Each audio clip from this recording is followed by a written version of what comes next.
Halo teman-teman, perkenalkan nama saya Srikandi Wulandari Karno. Saya Ingrid Hai. Dan pada kesempatan kali ini kami akan menampilkan hasil dari survei kami yang mengenai tingkat tes anxiety disorder pada kalangan mahasiswa Undana di angkatan 2021. Langsung saja kita mulai dengan pembahasan yang pertama. Baik, di sini yang pertama saya akan menjelaskan definisi dari tes anxiety. Jadi, tes anxiety merupakan perasaan tidak menyenangkan atau emotional state yang memiliki dampak fisiologis dan tingkah laku secara bersamaan dan biasanya dialami ketika seseorang akan menghadapi ujian formal atau situasi-situasi penilaian lainnya. Kemudian kebanyakan teori kecemasan membedakan antara dua hal, yaitu yang pertama komponen kognitif atau yang biasanya disebut dengan worry komponen, dan yang kedua ada emosional atau efektif. Nah, komponen kognitif atau worry komponen ini biasanya mengarah kepada pikiran yang disertai dengan kecemasan seperti rasa khawatir gagal dalam tes dan rasa khawatir terhadap konsekuensi yang akan dia terima ketika gagal dalam tes, seperti contohnya dimarahi orang tua, tidak lulus, atau dikeluarkan dari sekolah. Kemudian ada rasa cemas tidak dapat menyelesaikan tes dan rasa khawatir tidak akan mendapatkan nilai yang bagus. Kemudian yang kedua ada emosional atau efektif. Nah, emosional atau efektif ini merupakan reaksi fisiologis dan emosional yang muncul ketika seseorang akan menghadapi suatu tes. Kemudian yang berikut ada gejala-gejala yang muncul ketika seseorang mengalami kecemasan. Dan gejala kecemasan ini dibagi menjadi dua, yaitu gejala fisik dan gejala mental. Gejala fisik di sini meliputi peningkatan detak jantung dan nafas, kemudian tekanan darah naik, gatal-gatal, keringat bercucuran, tidur tidak nyenyak, nafsu makan menghilang, kepala pusing, otot tegang, mual dan sakit perut. Kemudian yang kedua gejala mental. Gejala mental ini meliputi yang pertama rasa takut, tegang, bingung, gugup, sulit untuk memusatkan perhatian, tidak berdaya, rendah diri, mudah tersinggung, dan ingin lari dari kenyataan hidup. Kemudian yang berikut tujuan penelitian yang kami lakukan. Nah, tujuan kami melakukan penelitian ini yaitu yang pertama untuk mengetahui tingkat tes anxiety disorder di kalangan mahasiswa Undana angkatan tahun 2021. Kemudian yang kedua untuk memenuhi nilai UAS mata kuliah manajemen data. Kemudian yang berikut langkah-langkah pengolahan data. Nah, di sini langkah-langkah pengolahan data yang kami lakukan. Yang pertama, penyebaran kuesioner lewat Google Form.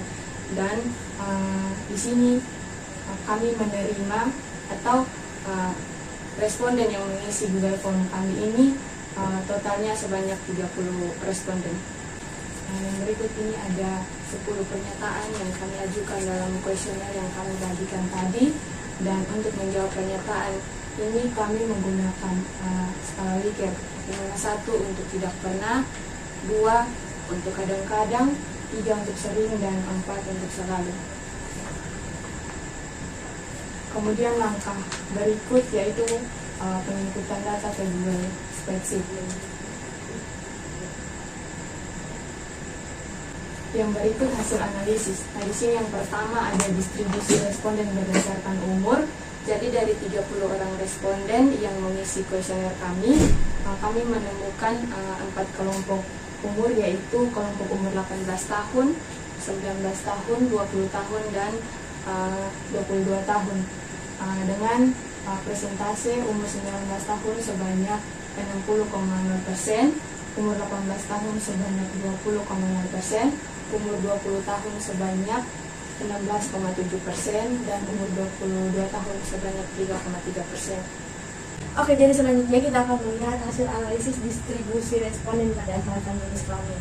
Jadi dari 30 responden yang sudah kami didapatkan laki-laki yaitu sejumlah 11 orang dengan persentase 36,7%, dan juga perempuan sebanyak 19 orang dan juga persentase itu 63,3%.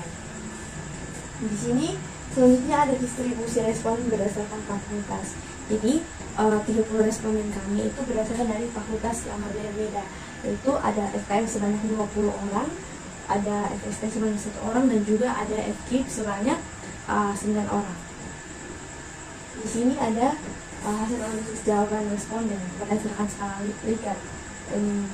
Di sini sudah ada 10 pertanyaan pernyataan yang sudah kami buat dengan keterangan untuk warna biru ini untuk tidak pernah, kalau untuk warna merah ini mewakili kadang-kadang, untuk yang sering ini ditandai dengan warna kuning, dan juga warna hijau ini untuk mewakili jawaban selalu. Nah, di sini kita akan melihat per itemnya dari pernyataan yang sudah kami buat. Yaitu untuk yang pertama, saya susah tidur karena memikirkan ujian akhir semester yang semakin dekat. Jadi untuk jawabannya itu mayoritas responden mengisi sering dengan persentase 36,7, sedangkan yang paling kecil itu persentasenya 6,7% dengan kategori selalu. Kemudian yang kedua di sini saya takut mendapatkan nilai ujian yang jelek sehingga saya lupa belajar sampai lupa waktu. Dalam hal ini lupa makan dan juga lupa istirahat. Mayoritas responden kami menjawab kadang-kadang, yaitu dengan persentase sebesar 50%, dan juga untuk persentase paling sedikit yaitu menjawab selalu dengan persentasenya itu 6,7%. Nah, selanjutnya di sini ada item ketiga, yaitu saya merasa bersalah ketika tidak belajar. Untuk jawabannya itu mayoritas akan menjawab, responden kami menjawab sering sebesar 33,3%,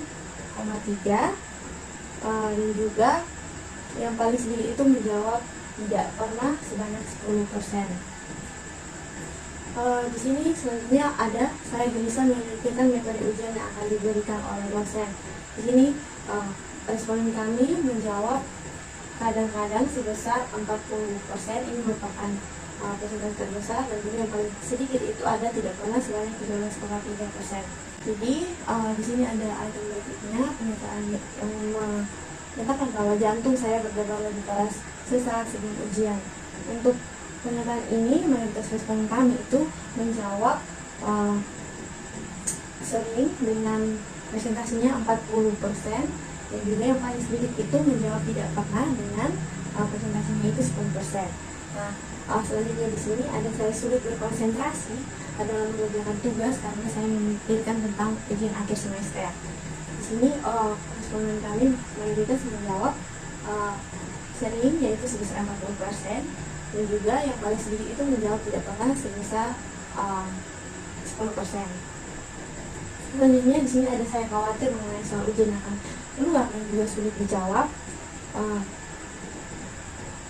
Untuk jawaban yang paling banyak keluar itu adalah kadang-kadang sebesar 43,3%, dan juga yang paling sedikit itu adalah selalu sebesar 6,7%. Selanjutnya saya merasa gugup dan tangan saya gemetar ketika memasuki ruang ujian. Di sini yang paling banyak menjawab kadang-kadang itu sebesar 36,7%, dan juga yang paling sedikit menjawab selalu sebesar 6,7%. Oke, di sini ada dua pernyataan terakhir yang sebelah kiri ini adalah saya merasa sulit santai dan terlalu overthinking mengenai ujian yang akan datang. Nah, mayoritas responden kami menjawab sering sebesar 43,3%, dan juga yang paling sedikit itu menjawab selalu sebesar 6,7%. Kemudian di sini adalah saya mudah tersenyum dan juga mudah marah. Dan di sini responden kami kebanyakan menjawab kadang-kadang, yaitu sebesar 46,7%, dan juga di sini yang paling sedikit itu adalah persentase untuk jawaban selalu, yaitu sebesar 6,7%. Nah, hasil analisis berikutnya ini adalah hasil analisis untuk kelompok berisiko dan juga kelompok tidak berisiko. Jadi dari 30 responden yang sudah kami dapatkan, kami membagi menjadi dua kelompok, yaitu kelompok berisiko dan juga kelompok tidak berisiko. Nah, kelompok berisiko di sini kami mendapatkan 25 orang, dan juga kelompok berisiko tidak berisiko di sini kami mendapatkan 5 orang. Untuk frekuensinya itu untuk tidak berisiko ada sebesar 16,7% dan juga untuk berisiko sebesar 83,3%. Nah, jadi teman-teman, kesimpulannya berdasarkan hasil analisis yang sudah kami dapatkan melalui survei yang sudah kami sebarkan melalui kuesioner, didapatkan hasil bahwa masih banyak mahasiswa yang mengalami kecemasan dalam menghadapi ujian akhir semester. Hal ini ditunjukkan dari 25 mahasiswa berisiko dengan presentasi 83,3% dan juga tidak berisiko sebesar 16,7%. Nah, hal ini dapat berdampak buruk bagi nilai akademik maupun kesehatan mental dari mahasiswa tersebut.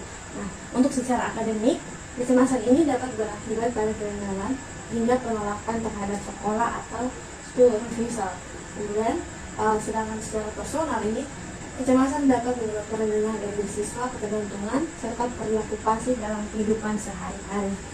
Kecemasan menghadapi tes tidak saja dialami oleh mahasiswa yang duduk di bangku perguruan tinggi, tetapi juga dialami oleh siswa yang masih duduk di bangku sekolah.